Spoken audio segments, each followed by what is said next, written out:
بچوں کو بالغ ہو کر احساس ہوتا ہے کہ اصل کامیابی کھلونا جمع کرنے میں نہیں بلکہ تعلیمی میدان میں آگے بڑھنا ہے۔ پھر شادی ہونے پر معلوم ہوتا ہے کہ بہترین شریک حیات کا ملنا اصل کامیابی ہے۔ پھر روزگار کے معاملات سے دل میں یقین پیدا ہو جاتا ہے کہ اصل کامیابی کاروبار کے وسیع ہونے یا ملازمت میں پروموشن ہونے سے ہے۔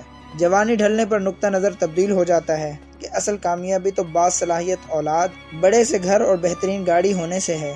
ناظرین، پھر بڑھاپے میں انسان کے نزدیک اصل کامیابی کا پیمانہ بیماریوں سے بچ کر جسمانی اور دماغی تندرستی کا برقرار رہنا ہے۔ بالآخر جب موت کا فرشتہ انسان کو لینے کے لیے آ جاتا ہے تو اصل بات کھل کر سامنے آتی ہے کہ کامیابی کے تمام دنیاوی تصور در حقیقت بہت بڑا دھوکہ تھے۔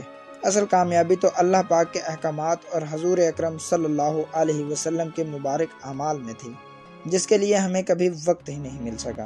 ناظرین، اللہ کے حضور دعا ہے کہ اللہ ہم سب کو اپنے پیارے نبی جناب محمد رسول اللہ صلی اللہ علیہ وسلم کے نقش قدم پر چلنے کی توفیق عطا فرمائے۔